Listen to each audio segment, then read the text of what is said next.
Welcome to Heritage Acres Homestead. I'm Chas. Here you'll find our family as we strive to live a life that pleases the Lord.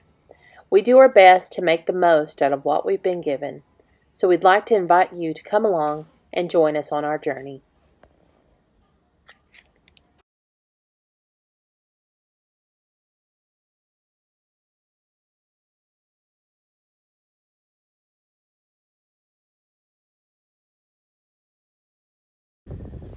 Looks like we may get some rain. We're sorely behind on rain. You can see my pitiful little garden. I have so little left. Eggplant and peppers, and that's it. But we're gonna pick some peppers to finish up this batch of fire cider.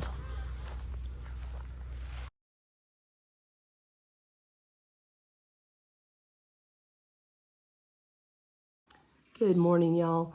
I'm going to bring a video to y'all today that has been a long time in the making. I have talked about this for as long as I've been on Instagram. I've been making it for going on 20 years now, and every time I post about it, I get questions galore. So I thought I would make a video and just kind of lay it out for you. It's so simple, but it's just something that everybody is intrigued about, and that is fire cider. Now, you may have heard about this before. You may actually know what it is.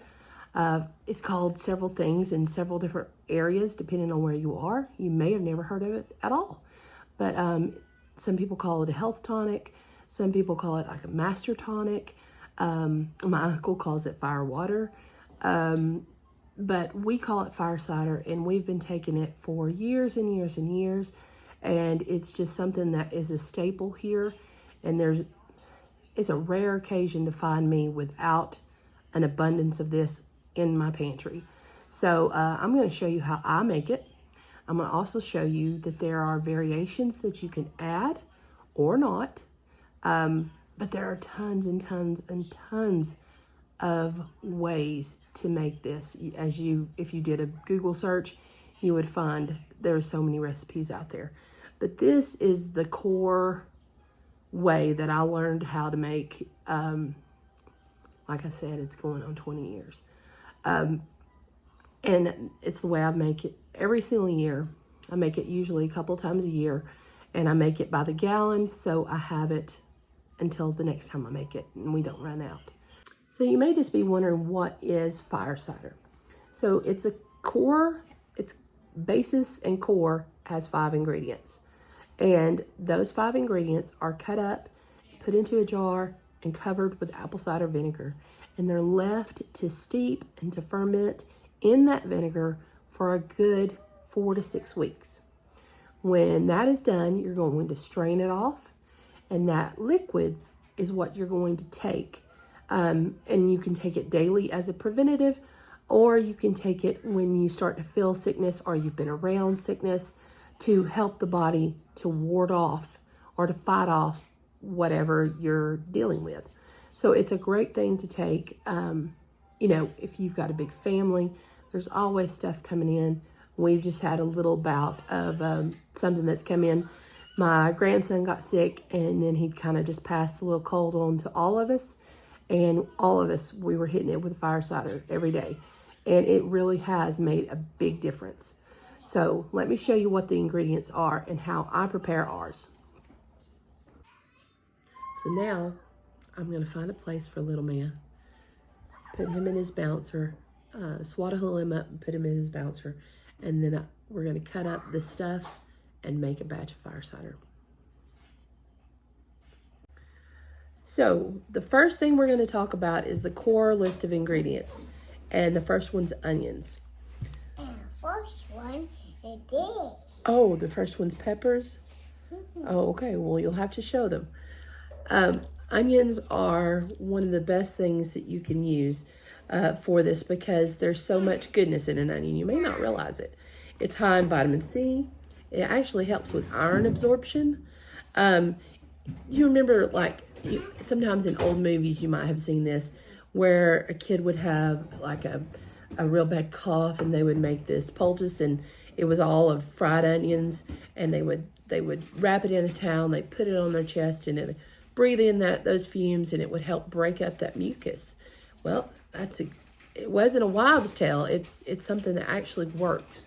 So onions are extremely good to use as like an expectorant, and that's one of the things that we want out of this fire cider. So I like to get purple, or the red ones, and white. Those are the ones I like the best because those are the strongest. And for this, you want strong, you want that heat, and that's what I use. Another thing about onions, it protects the body against free radicals, and it also it's good for the blood sugar. Ain't that right? The next thing we're going to talk about is garlic. Can you show them the garlic? Here, show them this. Garlic. Not peppers yet. We're going to talk about garlic first. Garlic, Garlic is nature's antibiotic.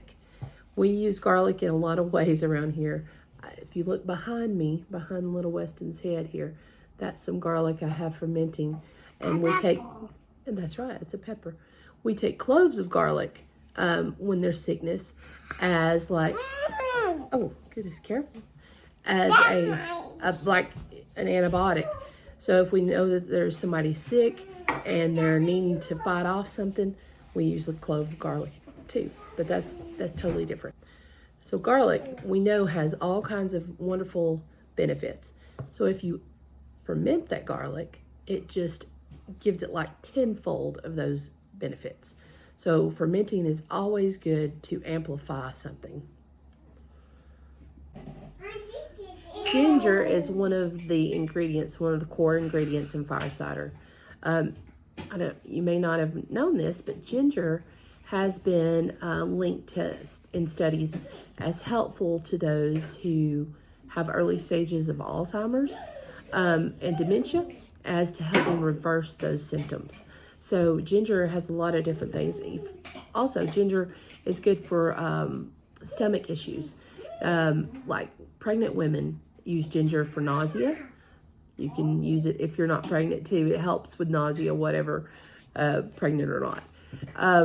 It's just a good soothing thing for the stomach. It also has that warming effect when you eat it. It gets kind of tingly and warm inside when you take it. So all those things are things that are going to help the circulation of your blood. And when your blood is circulating and moving throughout your body properly, then your body will act properly and be able to fight off infections better. So ginger is just yet another beneficial ingredient in fire cider. Another thing I just learned about ginger, it is actually helpful against the prevention of RSV. And that's important to me because we have little ones in the house right now. And RSV is something that's very scary for little ones. I only had one child that actually got RSV when he was a baby, and that was my Eli. He did recover without a problem, but we want to prevent it if we can, and ginger is a good thing for that. So just another benefit of taking your daily fire cider. One of my favorite ingredients is horseradish. I love horseradish. And I know some people, this is one of those that's like, okay, that's too far for me. I cannot handle horseradish, but it is so good for you. So I've got my hands full right now, so I can't cut it open. But imagine that you cut open a fresh horseradish. What happens? Your eyes start watering. Your nose starts running. It clears the sinuses. It makes those sinuses start working and start pushing out any of that congestion that's in your head. So it's super good for that. But it also has other things. It helps with digestion. It's naturally antibacterial. It aids in weight loss. Beneficial for me. Speeds up your metabolism, and it's tasty. I love it. Let me show you an option, because sometimes horseradish is one of those ingredients that's hard to find. Now, you can order it off the internet, but it gets very pricey if it's not something that you can grow or you have in your garden, or that you can find in your local supermarket. Let me show you an alternative. Horseradish is also good for your circulation. So this is, as you can see there, pure horseradish. I'm going to try to get it where you can see.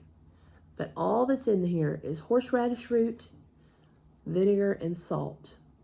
There are lots of prepared horseradishes like dips and stuff that have like a mayonnaise base or whatnot in there. You do not want to use those by no means. But if you can find this that has just the vinegar and the salt as preservatives, it is okay to use. And sometimes I can't find fresh horseradish, so I look for this. Now, this is Dutch Farms, and it comes from a little, let's see, we have a couple of different supermarkets in our area, but this one comes from Food Outlet. I don't know if that's something that y'all have where you live or not, but that's the brand, and that's one that we can find that's pure enough to use. And I do use a whole little jar of this for a gallon of fire cider. If you're not making a gallon, just use a few spoonfuls. It'll be plenty. So onions are another ingredient.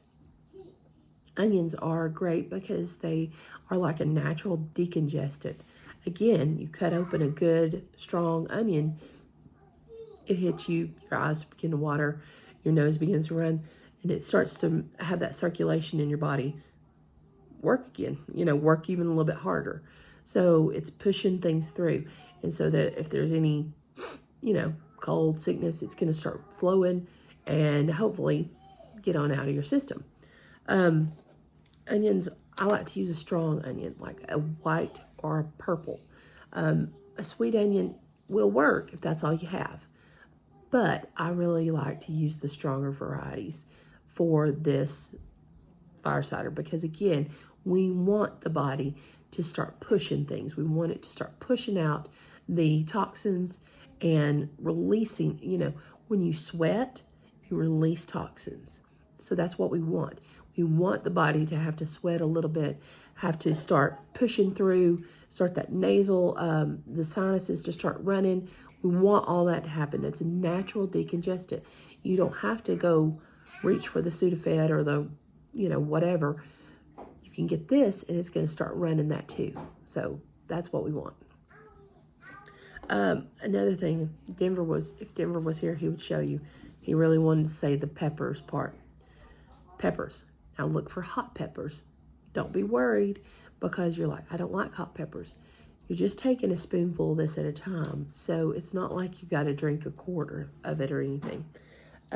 Again, peppers are going to be something that helps the body with anti-inflammatory properties. It's going to help improve the metabolism, the circulation. It gets the nose running. It gets the sinuses draining. All those things are great. Did you know hot peppers have more vitamin C than oranges? That is something that is pretty astounding. Everybody thinks vitamin C, you think of oranges, lemons, limes, but hot peppers have more than an orange. All right, so those are the 5: ginger, garlic, onions, horseradish, and hot peppers. Those are the 5 core ingredients. And I use those, I put them in my jar, and then I steep them with a raw apple cider vinegar with the mother. Now you wonder what mother is? It's that sediment at the bottom of your vinegar. You want raw, not the pickling vinegar. This is important. Pickling vinegar is stripped of like all the goodness of a raw vinegar. The raw vinegar has a lot of benefits for the body. Pickling vinegar has been processed so hard that it's kind of stripped of all that.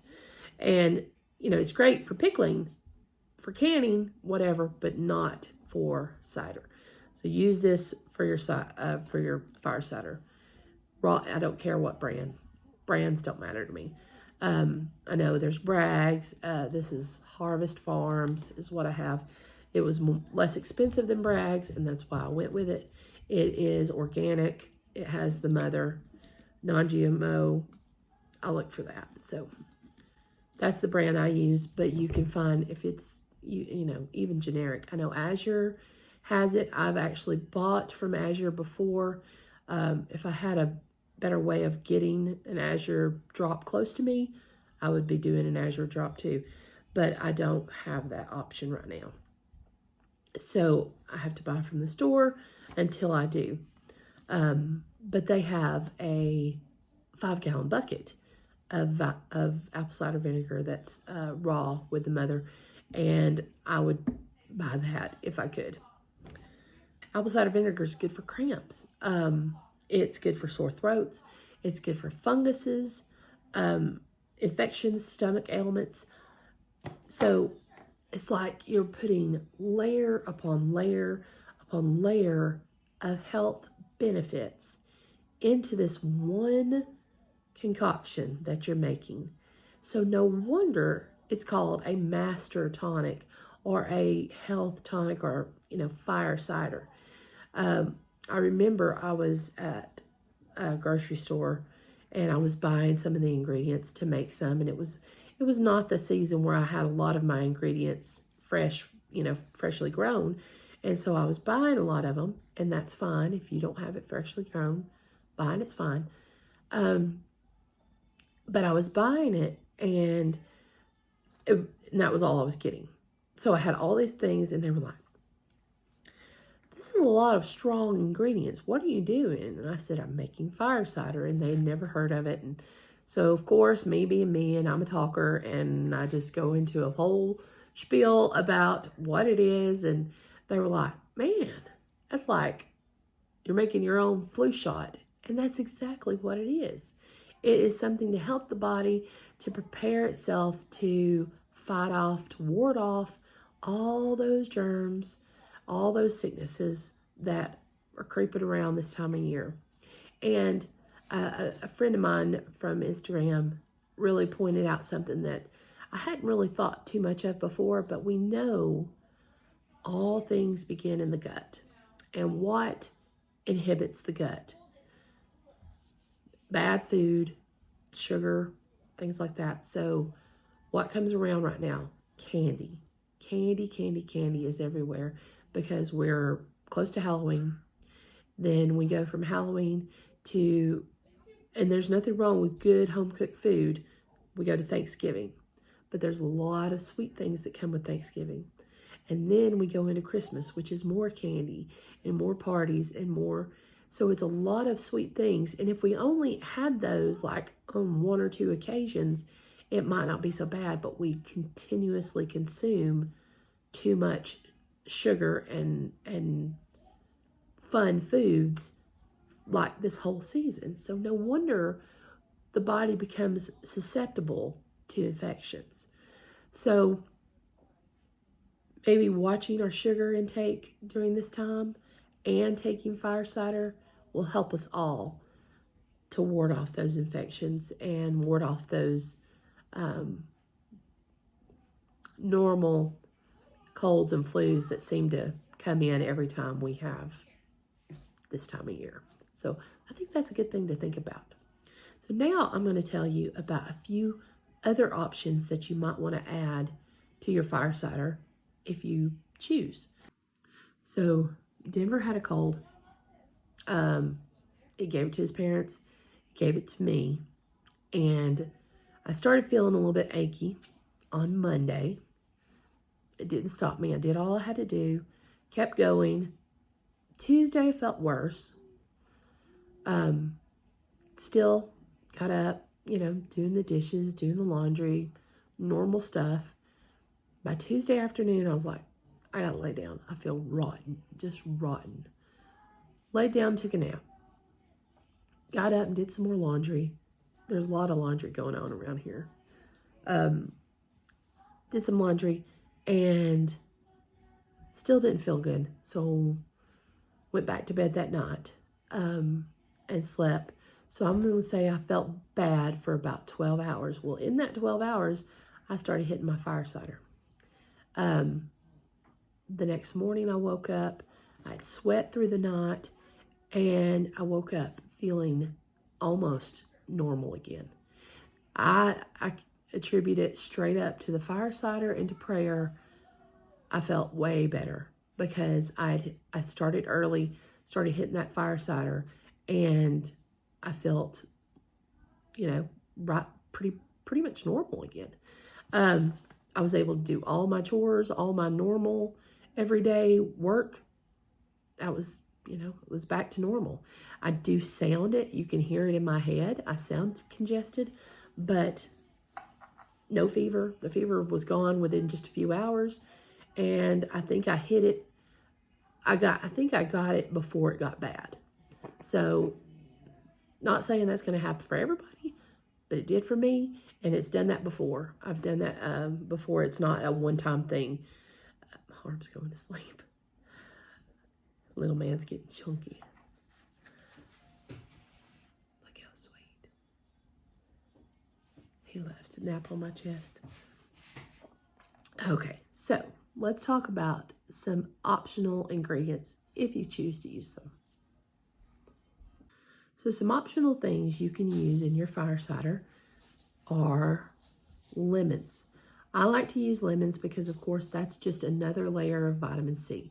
We all know how good lemons are, and the juice of lemon is great. But did you know that the main benefit of the lemon is in that pith, which is the white part of the lemon, and in the zest?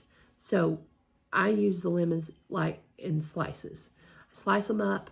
I actually try to make it pretty. I'll put them around the outside edge of the jar, and it just looks so lovely with all the different colors, because you've got the yellow lemons and you've got the multicolored peppers, and then you've got the white or the purple onions and the orange. Oh, that brings me to the next one.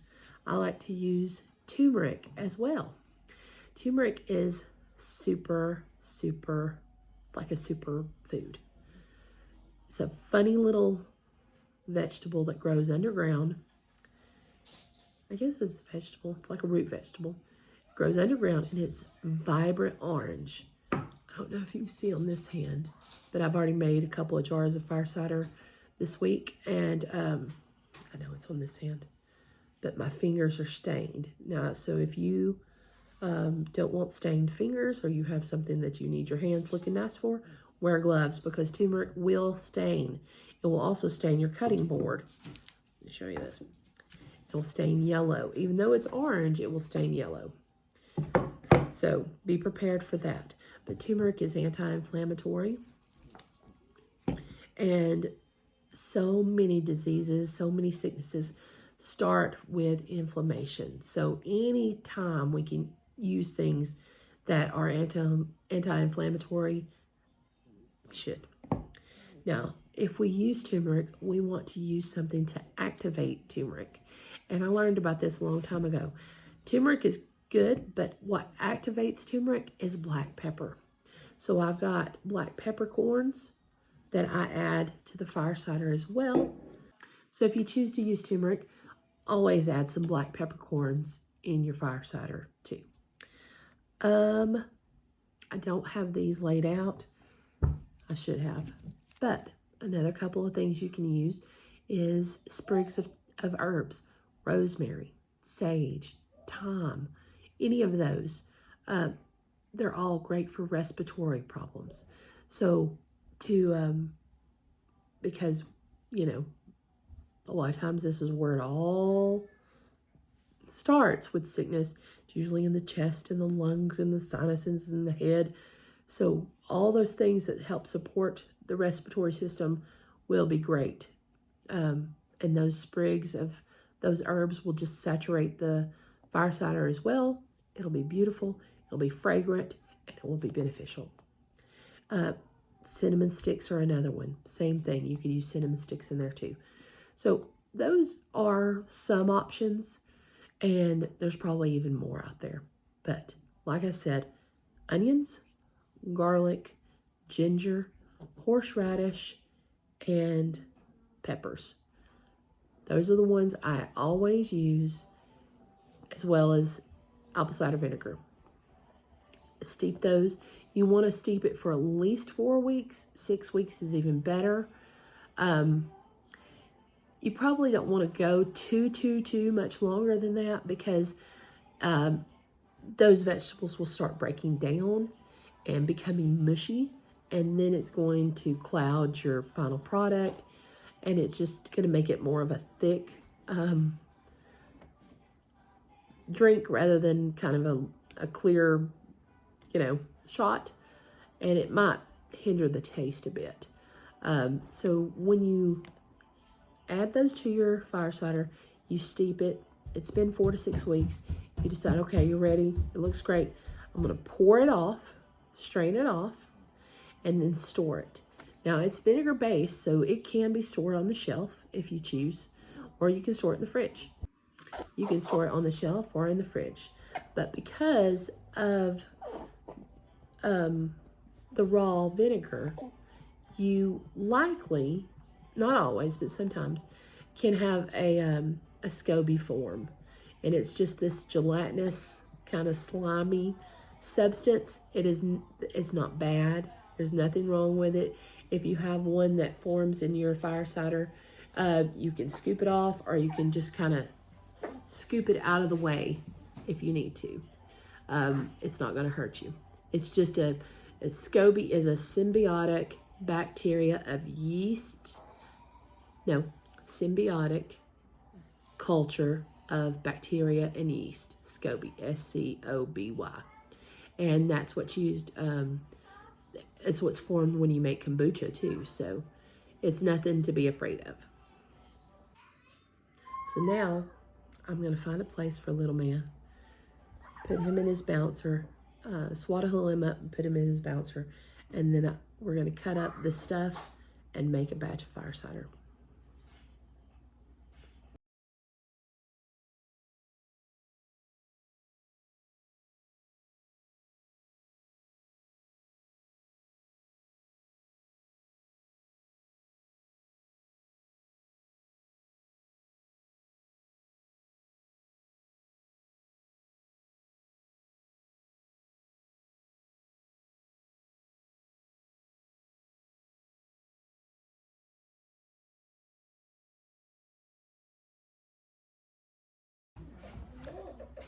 So our jar is pretty much full. This is where a lot of people get hung up. They worry about, is it equal amounts?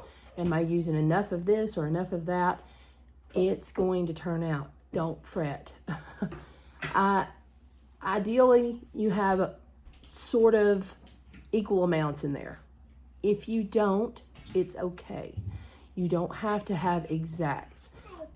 Even if I had like half full, I'd probably still make it, simply because, like I said, it's still going to be good. I may only do half full vinegar.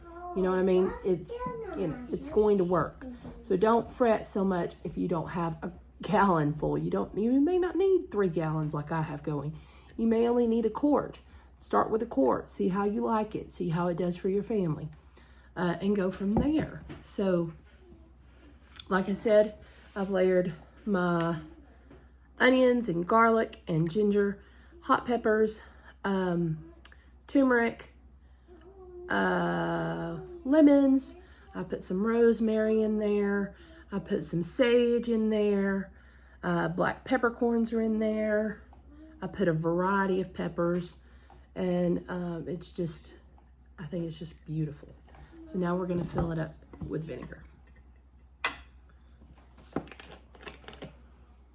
Oh, horseradish. That was the one I was missing.